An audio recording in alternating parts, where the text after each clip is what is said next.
I hope everyone's come back and got a drink and ready for our Q&A session with Stephanie and Dawn. For this part of the session, I'm actually going to hand over to my colleagues Grace and Deji, who introduced themselves earlier. I'm going to take a little seat back now, and what they'll do is they'll direct questions from the chat to Stephanie and Dawn. Hi, everybody. I'm Grace, as Keisha said, and I just wanted to say thank you to both the speakers. Like, you did amazingly well. I think everyone was engaged from what I can see, and it really resonated with me personally. So thanks again. So the first question is from L. Allen Crosby, who is a doctoral student in Washington, D.C. And she or he is saying that I'm a third-year doctoral student finishing my PhD in counselling, education, supervision at Walden University. I'm approaching dissertation and I'm really interested in a postdoc, fellowship or mentorship. Do either of you have any suggestions on where I could start looking? Stephanie, do you want to take this one? I'll go ahead. I think the first question to ask yourself is whether or not you want to stay in the similar discipline. And if so, if you do, then, really think about looking in the US. There's very much a lot of the national fellowships are around sort of national associations. So those are a really good place to look because they give you both training and the opportunity to develop research as well as sort of built-in mentoring. So use the example that I gave earlier, whether it's the American Psychological Association or American Sociological Association. It goes on and on and on. And there are, they've linked up with funders and developed programs, and particularly programs which support students of color. So programs that are specifically focused, minority fellowship programs to help address some of the gaps. So I'd start looking there because those can be, one of the things that afforded me and why I'm so grateful, and that was a turning point, was that's where they started teaching us about those skills that you need as an academic that you don't necessarily get when you're doing a PhD, like grant writing. How do you, read a funding guidance and translate that into a proposal, no matter how small or how big, and as well as providing that sort of mentoring. So I think that those are really, in the US, a very good place to start.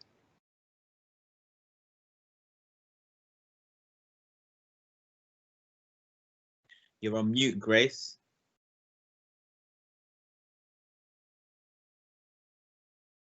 You're still on mute. Grace, on mute.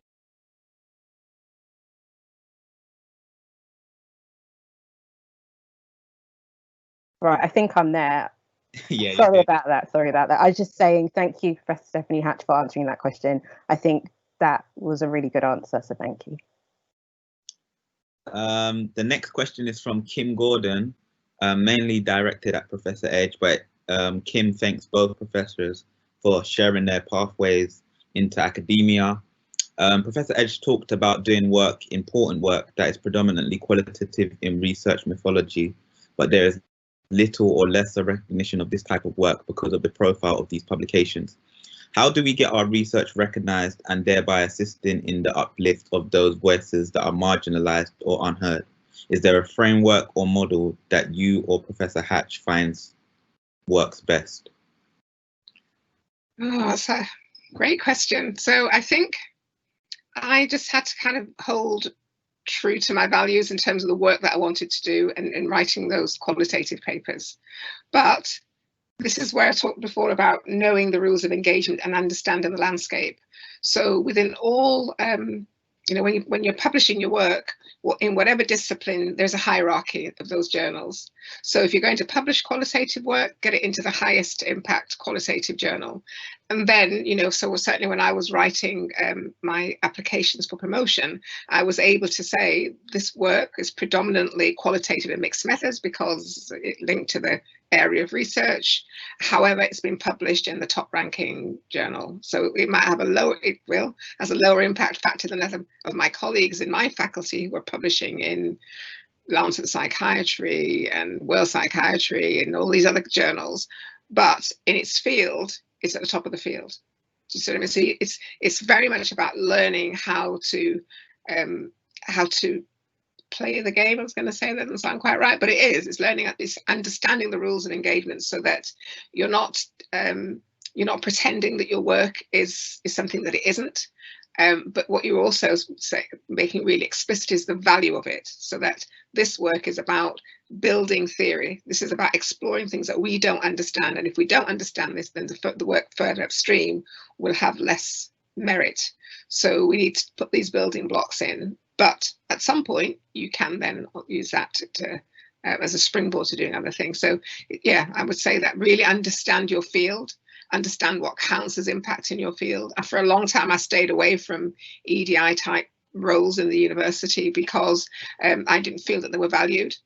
So, you know, the things that I was going to get assessed on in terms of promotion were going to be grant income and publications.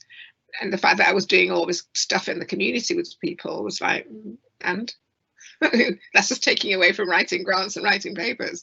But the world is changing and people are beginning to value what we do more in the round. We'll have a journey to go. So I hope that answers the question. Yes, a very, very, very good answer. I'll hand back over to Grace. Thank you, Deji. The next question is from an anonymous contributor, and I think I'll send this one over to Professor Stephani Hatt. Racism and discrimination has changed its face and is more covert, especially in the UK. What advice would you give on challenging the gut feeling when you feel that you're being discriminated against, but you do not have direct overt evidence? So the thing that I say to people is that I don't like the word perceived in front of discrimination because it's real and its consequences, and it has an incredibly negative impact on mental health, and you know, mental health even more so than physical health. And we've seen, you know, the evidence is very clear. So I would say that, you know, speak your truth, say it out loud, report it. Like, it's not okay, and the onus is not on you to prove that it's happened. You know, we have, like I said, this is something we've been experiencing from a very young age. I think we know what racism and discrimination is. We are unfortunately experts at telling, you know, when this has happened. And certainly in my case, and the environment that I grew up in, you know, around the Ku Klux Klan and fear of them, you know, it was a matter of life and death, and it was about safety. So you get very attuned to picking up on, you know, both the overt, but also the covert. I agree that it's a very different experience here in the UK. It took me, it was like this false sense of comfort because I came from, you know, environments where it was very overt on a day-to-day basis in all sectors of my life. And, you know, coming to the UK, you can get into this, you know, sense of this sort of false sense of these things being covert. But we're, you know, Tom Levis talks about the hypervigilance that we all live with. And that is in part what is so damaging in terms of our health. But don't ignore those feelings because they are real in their consequences, and those consequences are impacting your health. That's really great. I would agree with all of the things that you said because, yeah, I'm on the same page there too. I'll just pass over to Deji for the next question. Can I just add to that I think this is one of the reasons why I really dislike the phrase, the word microaggressions, because they may be small acts in the way that they are perpetrated, whether it's the look, it's the slide, whatever it is, but the impact is not micro, and especially when it's cumulative. And I think, you know, telling people that just because, you know, that it was just a bit of banter or didn't mean anything, you know, all those kind of things that we've all heard, is so damaging. Or, you know, and that the kind of hypervigilance that Stephanie talked about, but that work of thinking, did that just happen? Did it? And could it, you know, that work that we've got to do, and that when something happens, and then you've got to think, now, was it intentional? Did they know what it's that work that's, you know, that white privilege means that some people never have to do that. If somebody is rude to them or looks at them in a particular way, you know, they can respond without having to think through the lens of race. And I think that additional burden, and I feel it myself as a burden sometimes, is really damaging to our health, both physical and mental. Agreed. The next question is from Sasha. She's asking Stephanie Hatch, do you have any upcoming research projects at the IOPPN, and are you recruiting any volunteers? So yes, the answer is yes. It's a growing portfolio of projects, including some work that we're developing within our ESRC Center for Society and Mental Health. Definitely, please get in touch with me. You know, my thing is about not having people work for free. So if there's any way that I can pay you, that's my first. So volunteer to me is not not necessarily a road that I go down, but I do understand that there's certain, you know, people want to get work experience, but I want to pay people for their work. So, you know, just to put that out there, because I think that's something really important that we model for the next generation coming up, is that, you know, you shouldn't, your contribution should be valued and compensated appropriately. But yes, please do get in touch. Thank you. Grace? Great, thank you. This one is from Priscilla, and her question is, where do you train to serve the community, or how do you combine your training experience to better support the need of mental health and still remain professional, especially with regards to gender, as sometimes male and female mental health issues can be different?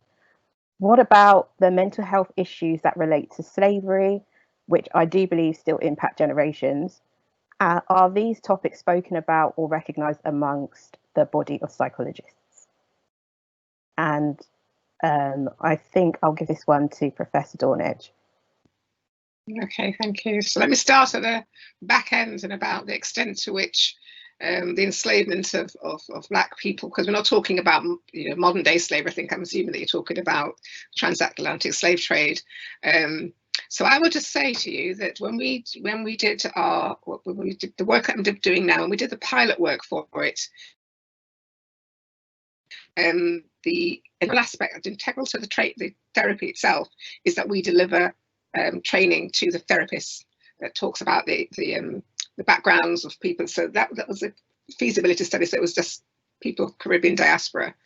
And one of the things that we did, we created a website, and on that we actually put the transatlantic journey, and we actually explained how Black people ended up in the Caribbean. And one of the things that was very intriguing is the number of the therapists who said, I didn't know that. I had no idea.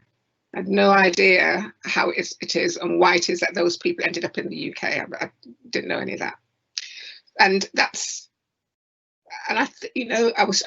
shook my head to begin with, and then I started to talk to members of my family who'd gone to school in the UK, and a lot of them didn't know either. So if things are not taught at school, and your family isn't, you know, sufficiently aware, or you don't become politicized early enough for you to do that work yourself, why would you know? So I do think yes, and this is somebody who's got a doctorate, so they've gone all the way through school, they've gone all the way through university, they've got a clinical psychology doctorate, and they were working with Black people in the community, but they had no idea about how Black people had come from Africa to the Caribbean and then to the UK, none. So there's a huge amount of work to be done around education, starting in schools. And I know we're in October, and I know it might not be popular, but I have a real anti-Black History Month thing. Let me just say it. Because I just think, not least because very often when Black History Month is talked about in the UK, it either starts with the enslavement of Black people in the Caribbean and in the States, or it starts with the civil rights movement. It says all the other stuff that happened before, including the fact that some of the people who built the pyramids had features like mine, and all of the other stuff that happened on the continents, further south in the continent of Africa. None of that's history. And then, of course, we've got all the colonial stuff and about, internment of people and all the other terrible atrocities that happen to people that are just not in history. They're literally whitewashed out of history. So for me, I one of the things I want to see in my lifetime is that we just have history, but we have it truthful, honest accounts of what really happened, how it is that Africa was and still is being robbed of all of its natural resources, including its people. So that's happening in different ways now, but it's still happening. And then it's described by politicians in the West as being a bit of a basket case, a bit of a S-hole, because there's nothing there. Well, it's because it's all been stripped out and brought to the States and Europe. That'll be why. So I'm sorry, I think I've lost my train of thought and I've got all passionate about the Black History Month thing. What was the first part of the question? Sorry. Oh, was it something about how you remain true to yourself and do the work? Yeah. Got it. Yes, come back to me. So it's not easy. So I'll be really honest and say for a long time in academia, I did all of this stuff in the community. I did work with Black women around, talking about mental health, doing stuff in churches and women's groups. I did, lots of things in the community. But I didn't bring that into the academy. I didn't kind of own that and integrate it. But now that's what I do. And now, of course, because PPIE, so patient and public involvement and engagement is a real thing, and especially for National Institute for Health Research, who funds a lot of my work. And they're very explicit. You can't submit an application to NIHR without writing about your PPIE. And so I can just write it, because that's what we've been doing all the time. So I don't have to invent it or go out and find ways of kind of piggyback onto other people's work to try and go and talk to people in communities. I've been doing that since forever, because that's the ethos. It's about going to where people are, finding out what their needs are, finding out what the challenges are, and working alongside them to make a difference. Not the rape and pillage of taking their ideas, taking them to the academy, doing stuff with it, never even having the decency to go back and tell them about it. So we have, at the end of our grants, we have celebrations in the community. We have them in the heart of Moss Side. We have fantastic food. We have, we have research advisory group members, and I say to the research assistants, we don't do sandwiches. You got to feed people properly when they come and give them their time. So our meetings are now famous for the food, and I tell you that our white colleagues are tripping up over themselves to get the jerk chicken and the fish. But it's an important thing about saying that you value people. So like Stephani, all of our community researchers get paid. If people need to if people have care and responsibilities, we pay care allowance so that they can still come and contribute. We pay travelling expenses, so we make sure that people's time is valued, and when they come, we feed them. If we're going to give them refreshments, we don't do sandwiches and biscuits, we give them proper food. Thank you so much for that answer. Again, everything you said, spot on, and I really agree with it all. So I'll just pass over to Deji now for the next question. Yeah, thank you for that. Next question is from an anonymous person. It says, the talk has been so inspiring and extremely helpful. Both professors have raised some insightful points. I'm a first-year PhD student and my work does look at the current mental health systems. What would be your advice trying to navigate in a purely white space and introduce/explore ideas that are more culturally inclusive when it comes to the current mental health systems? I'm going to pass this to Stephanie. So I think it's about finding the people who, even if it's not among your supervisors, it's finding the people who can support you through this and to help you find your voice and to create spaces for you to share your thoughts and your work. One of the things I've been really proud of is one of my PhD students, Nkasi Stoll, created a space of peer support among Black PhD students in particular, but it opens up to a wider group of support. You just see this room and these Black and Asian women primarily sharing their ideas, and then myself and other supervisors trying to just make sure that they've got a space to share that in the same, in the sort of general research group meetings and wherever we can, and creating space within the IOPPN. There was another comment, I hope you don't mind me doing this, but there was another comment that was suggesting that I want to clarify. My experience at the IOPPN and the support I received was specifically down to being in one of many research groups at the IOPPN. I have no doubt, particularly as I've been here for so long, that if I had been in another research group, my experience would have been quite different. So it's really is about. Was it luck? Was it part of it, helping and thinking about creating that space? I think what Dawn said about mentoring is also that you don't need to be a lecturer or a postdoc or what have you to create those opportunities as either. You can mentor, you can, create the programs that you need and seek out the help amongst the staff and the faculty to support you. So, I mean, that would be my advice. Amazing advice. Dawn, I don't know if you wanted to add to that. I think that's spot on. You can see me nodding away in the background. I think nothing to add, and that's brilliant. Cool. Over to you, Grace. Thank you. Thanks, Deji. Another question for Professor Dawn Edge. We've got a few questions around mentoring and how people can approach potential mentors. So what advice would you give to anyone looking for a mentor, and how would they build relationships with senior people or just people in the field? So I'd say before you reach out to a mentor, have an idea be clear about what a mentor is. Be clear that you're not looking for coaching or some other thing. So if you want a mentor, do a little bit of work and understand what a mentor is. Research the person that you think that you're interested in. Look at not just at the work that they're producing, but also their values. That's what certainly something that's important to me, that I want people not necessarily that are like me, because there's something also about working with people who are very different, who have a different skill set and different leadership style and different ways of approaching the world, because it's really important to be exposed to that variety.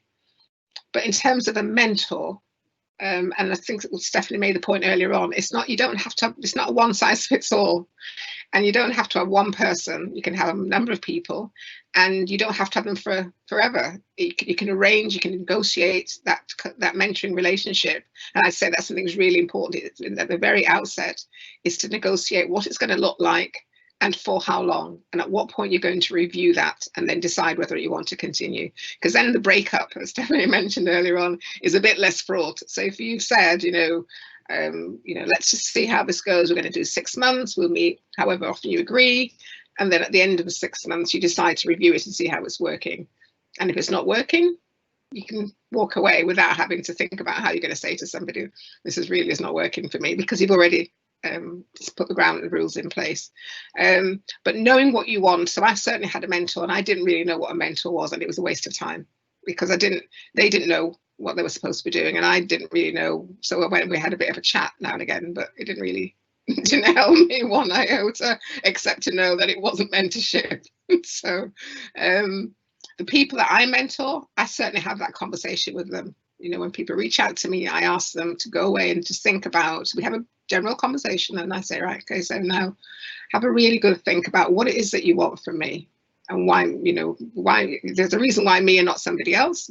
You don't necessarily have to tell me that, but it's important for you to think about what that is, because if you want something from me that I can't give you, and we've not had the open conversation, then you're going to be really disappointed. So let's be really open. We talk about it. If it's something that I don't feel I can do, I can tell you what I can do. And then I might suggest maybe somebody else that I know, or I might suggest that you may need a mentor for that thing. Or it may be that in our conversation, something's come up and I say, actually, this feels a bit more like coaching. And, you know, maybe I know a program that you can go on, or suggest something else. So that's the main thing I would say, is know what a mentor is and know what it is that you're reaching out to them for. What is it that you need? If you can get somebody who is that unique blend of a mentor and a sponsor, so that's somebody with sufficient influence to be able to open doors for you, then you're on a ticket. That's a great combo. Doesn't happen often, but there, you know, that's your golden ticket right there. Thank you so much for that answer. I think you're right, marrying up those two things, so you have a bit more of a broader variety when you're seeking that mentor. That's really important. So I'm going to hand over to Deji now for the last question. I'm going to read this question. It's from Sarah. Thank you for this question. She says, I hold my hand up. I hold my hand right up and say that I am a white middle-class female trainee therapist. I just started the doctorate of counseling psychology. I chose the program because I felt it placed a strong emphasis on multicultural competence, but I believe it's up to me to truly unpack what that means and how I can be a better therapist. My question is, with the impact of COVID-19, do you feel that online psychological therapy might potentially be more beneficial for Black and ethnic minorities in terms of access and effectiveness, or do you think there are still many issues around that? It's quite a loaded one. I would like to hear both answers, but you can start with Stephanie. I think Dawn probably could speak more to the service aspect, but what I will say, just in terms of where we're seeing the disparities in terms of access and what people, you know, what types of treatment people are being offered, that's where my work is very much focused on highlighting that continuing disparity of not being offered talking therapy in the first place. And so I'm not sure that just moving things online is going to change that, because the discrimination has not been addressed properly. And then there's also, on top of that, you know, a digital divide that's starting to be created among people who cannot afford, you know, when you've got to make a choice between, you know, some people are making choices between food and keeping their internet provider. So we really do need to think a little bit more creatively as this, you know, time is going on, and what COVID is going to do is deplete people's, you know, basic needs. So I'll pass on to Dawn. So so I absolutely agree with all of that, and I think the digital divide is a really major issue, and I've been talking about it for the longest time, but in a bit of a paradox. I'm not sure if that's the right word. So the work that we're doing now, so we should have started this month running a randomized controlled trial of this culturally adapted family intervention with people from sub-Saharan African and Caribbean backgrounds. It's all paused, and so I've been talking to the National Institute of Health Research since the beginning of the summer, really, about saying we need a digital alternative. We need something else, because I would not be going on to an NHS Trust site, even if we were allowed. I wouldn't be going onto a site to sit in often a very stuffy, poorly ventilated room with two therapists and members of my family. anytime soon. So anyway, we've finally got the money. So we've got the money to develop Cafe Digital, and that's about working with delivering our therapy online. And we're doing a lot of work to as far as it is possible, to replicate the experience that would be in the room online in the way that we're developing using the software. But one of the things that we know that we're going to do is that we've built into the project that we will provide the equipment and we will get people online, because there's no point in having it, for the reason Stephanie said. There's no point in saying to people, it's a digital offer, but you could only have it if you've got a smartphone. You could only have it if you can afford the internet. So we're going to have to do that as part of the research. And that will be an important part of the study, is to find out how many people are only able to take up the therapy because we offer the digital support. And you know, that digital divide is not just in mental health, it's across society. We've got real issues in academia with our students. There are many students who, you know, they will stay behind after lectures and work in the library till way into the evenings before they go home, because there's no internet at home. And now you know, some of them are not on campus, or they're on campus for very limited amounts of time. Or, you know, sometimes at home, it's a combination of maybe not having digital access at home, but also the physical space in which to do work. So I think there are some really big sociological, societal issues that are being thrown up by COVID, that's being revealed by COVID. They were always there, but they're being brought into sharp relief. And don't even get me started about school children. That's a whole other thing. And access, you know, children who are out of school, and families don't have the internet, and that's the only option available. Yeah. I'm going to hand over to Grace now for I think what will be the last question. Grace? Thank you. And yeah, this is a quick question. I mean, it's a big question, so forgive me, but the question is, why should Black professionals seek to conduct research into the possibly unique qualities of their modern experience through a system that perhaps was not designed to accommodate such an idea? Would it not be better to simply disengage from the system and establish a community of like-minded professionals who operate according to their own standards, as Freud, Jung, and other early psychologists did before strict standards came into force? Black psychology is perhaps missing this growth period. Yeah, so I'm going to pass that on to Professor Stephanie Hatch first, and then Professor Dawn Edge can answer afterwards. That's a deep one. I think that I think it's important to have both. We work in a system where that wasn't made for us, but I will not be pushed all the way out to the side either. I think we can do both.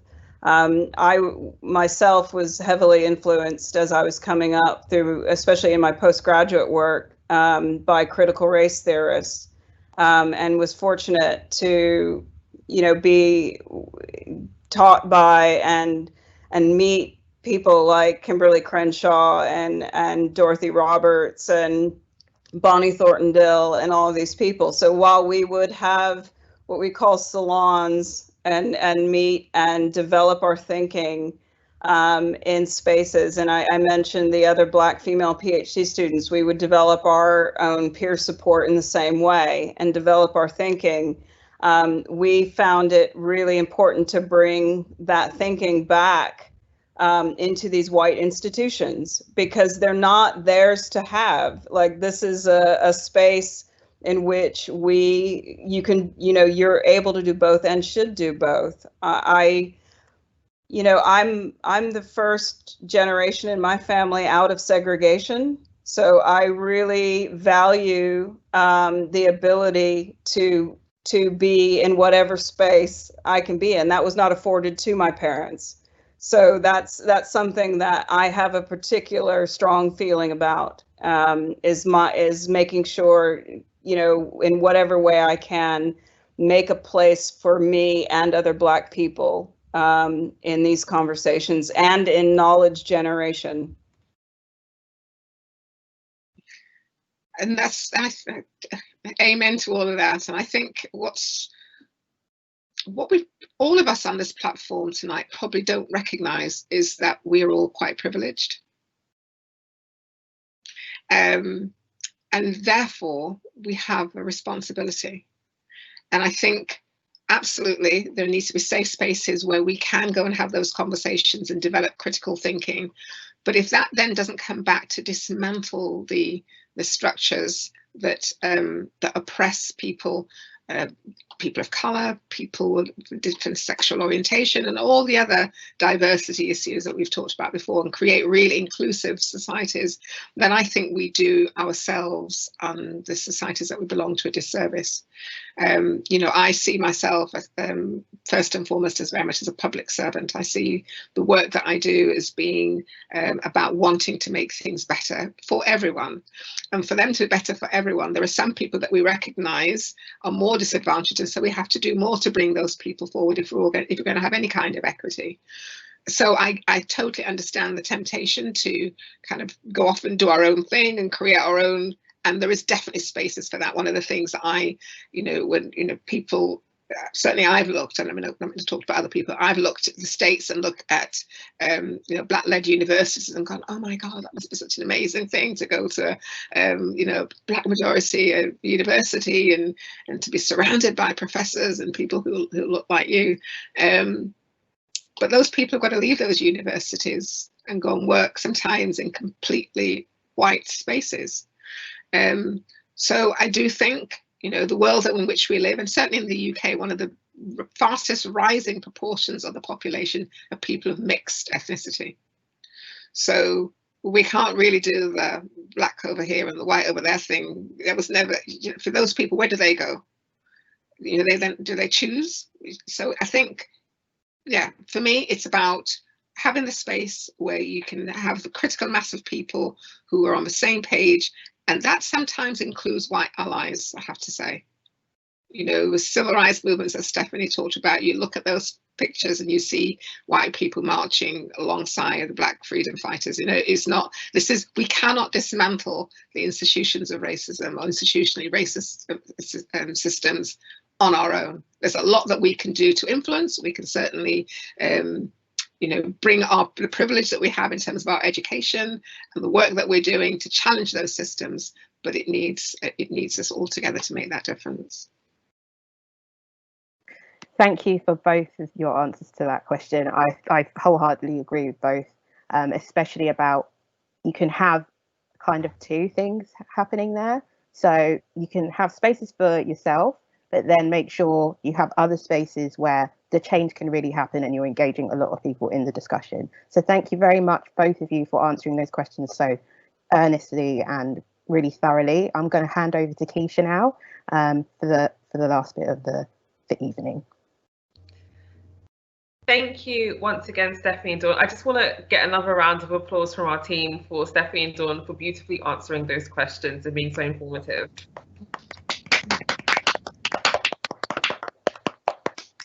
So that was a fantastic event, and I feel like I've come away knowing a little bit more how to address not only the barriers in pursuing academia and some of the things that I could look out for or have already experienced in how to address, but also I've learned an immense amount about how we as individuals within academia should approach diversity inclusion, and also look at how we can make change through our research for the services that we put in place to support various groups of individuals, and also students within academia as well, making sure we help them through mentorship to aspire towards their careers. We have three presentations actually today. Just before we wrap up the event, I would definitely stay for them, because at the end we do have an opportunity that will be available to individuals on this call.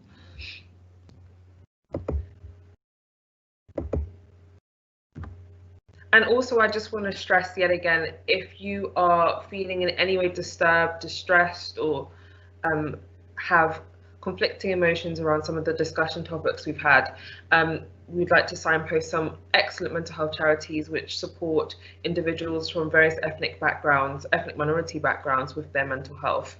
And you can also contact us at team bipnetwork.org.uk. Send us an email, I will be happy to respond to you. So first, Stephanie would like to talk a little bit about her TIDE study, which she's mentioned as well throughout this event. So I'll just say very briefly, in the interest of time. So we were fortunate to get some funding a couple months back to build on a project tackling inequalities and discrimination and experiences in health services, very much focusing on examining how COVID-19 is impacting on the racial and ethnic inequalities experienced by health and social care staff.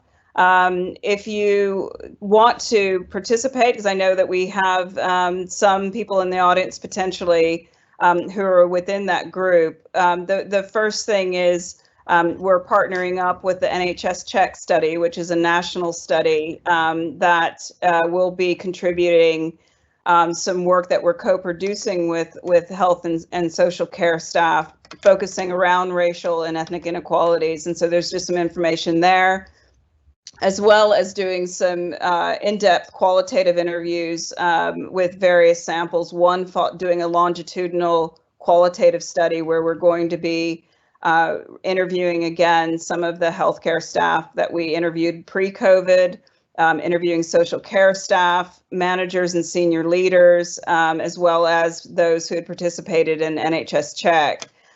Importantly, this work is going to be translated into training and other resources.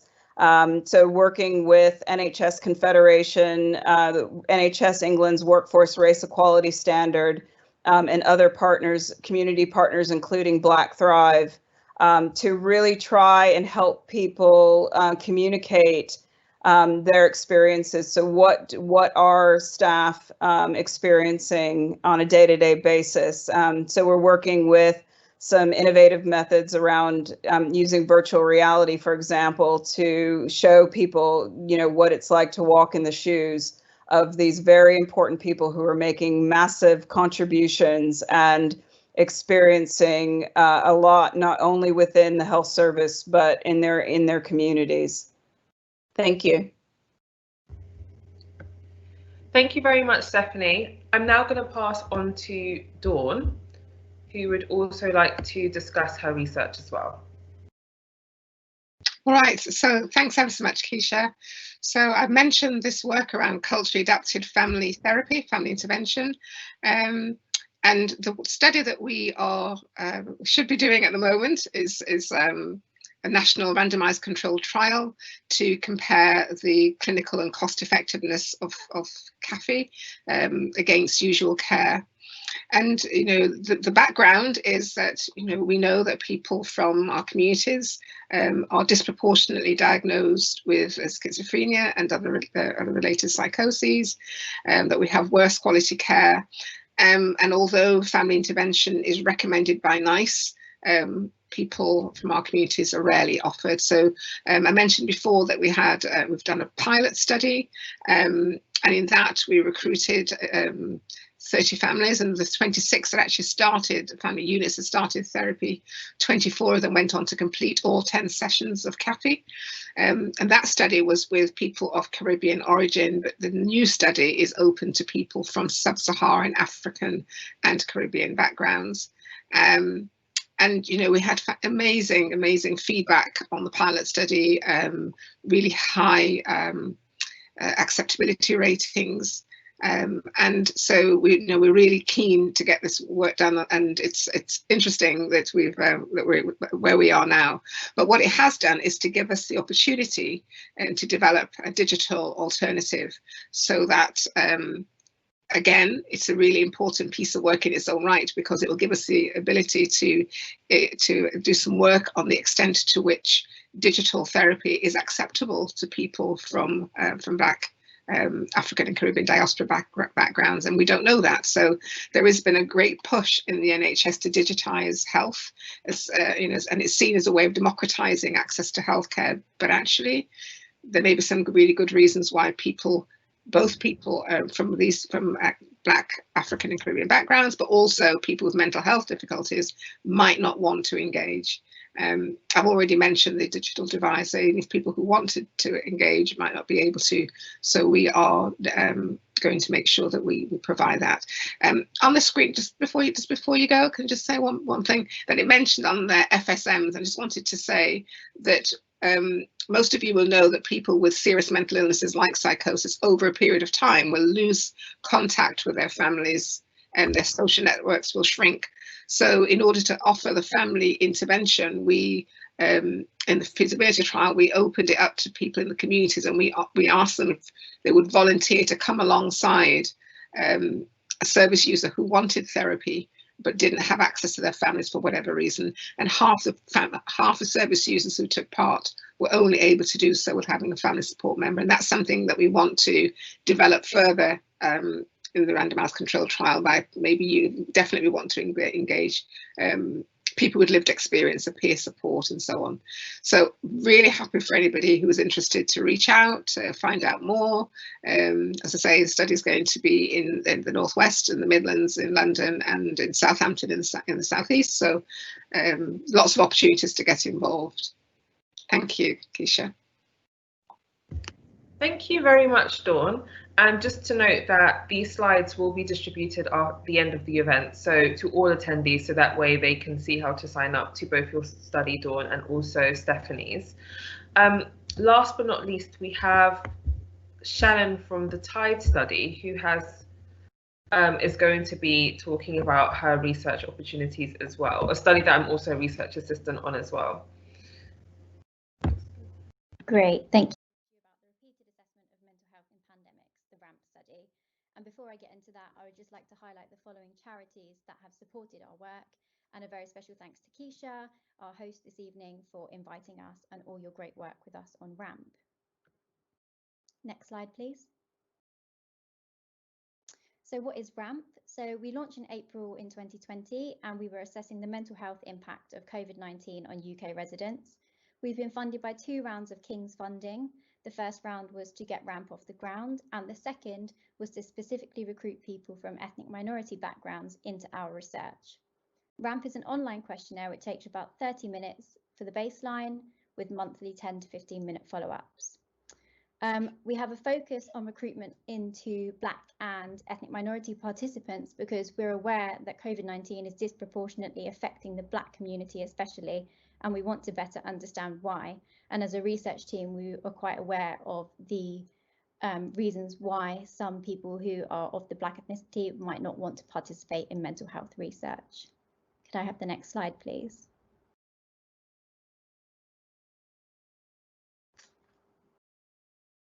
Thank you. So here is a list of some of our team and collaborators from King, some of their faces you might recognise. So your first question might be, why is a mainly white research team interested in this issue? And second, why is your research team mainly white?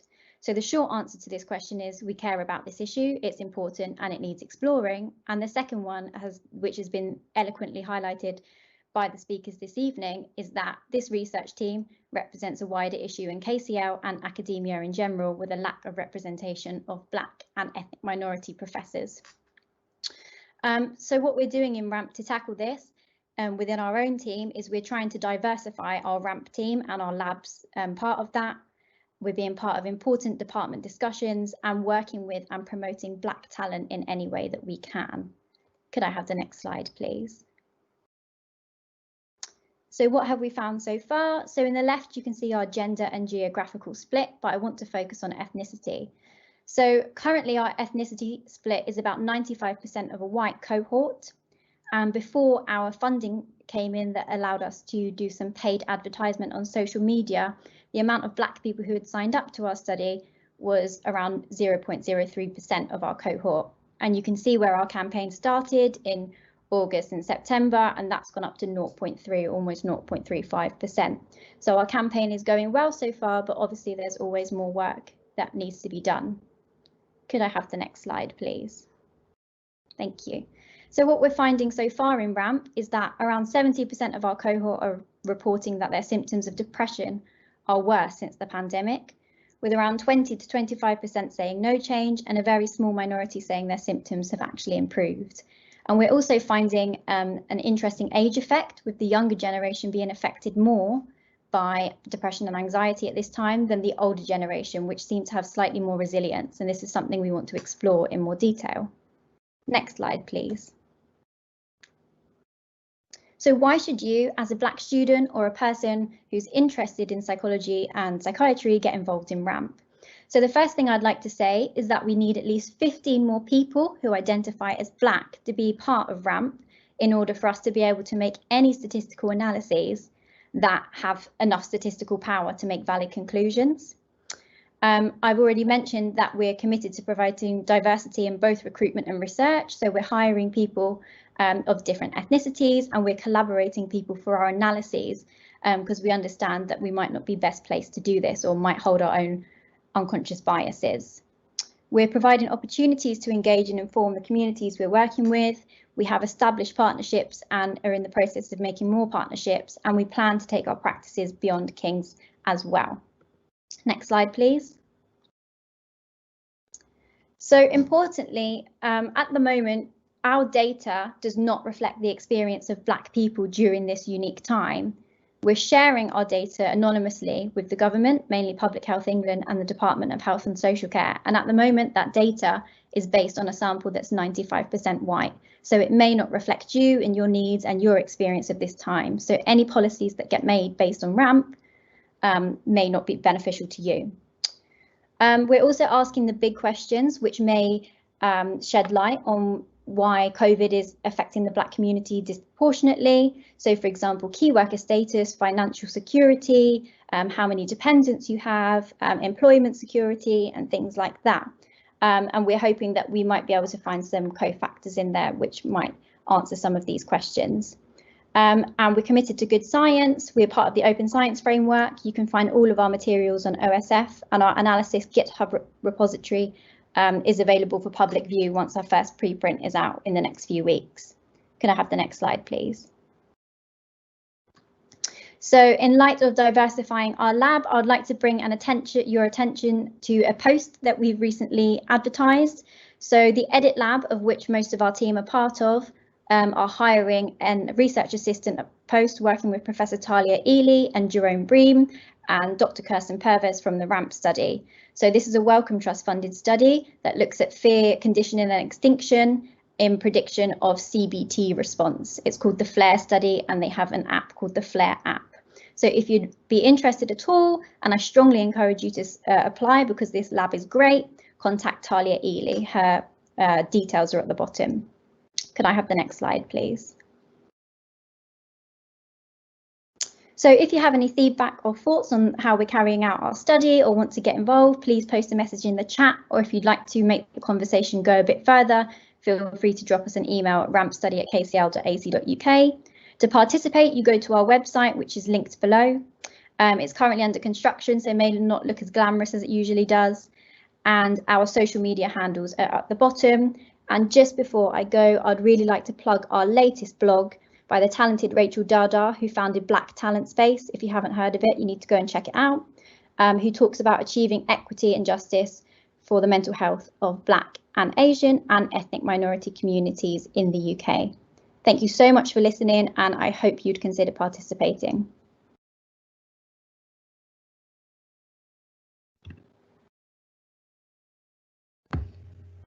Thank you so much, Shannon, for beautifully explaining the RAMP study and its efforts to increase the diversity of its research sample and also provide opportunities for you as attendees to actually engage in research and develop some skills and experience which will allow you as well to navigate and access a career in academia.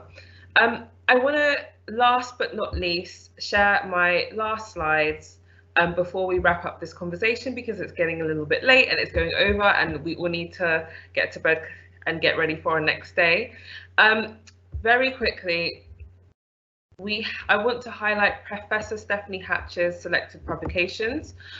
Yet again, these slides will be distributed at the end of the event, so you can look through and choose which studies you would like to read, and it will also provide you additional information on some of the things that we've discussed tonight.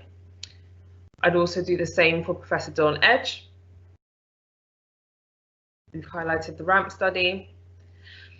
And also follow our latest social media campaign. So if you are aspiring psychologists in any discipline, our latest campaign brings awareness to some of the current trainee clinical, educational, forensic, occupational, sports, health psychologists in the field, and they provide tips, advice and guidance on how to access the field and navigate it. We also post regular blogs as well, which detail their experiences, and have an Instagram live happening this weekend. Follow the BiPP Network if you like our events and want to participate in any future events, or perhaps want to follow our blogs, or post a blog yourself, or become a member. You can sign up to our membership program at www.bipnetwork.org.uk, and also you can donate to us if you want our activities to continue via our donate button on our website as well. Thank you very much for attending, and a big thank you to our guest, Professor Stephani Hatt, to Professor Dawn Edge, for taking the time out to have this very important conversation with us. And I wish you all a lovely night and rest of the week as well. Thank you for attending.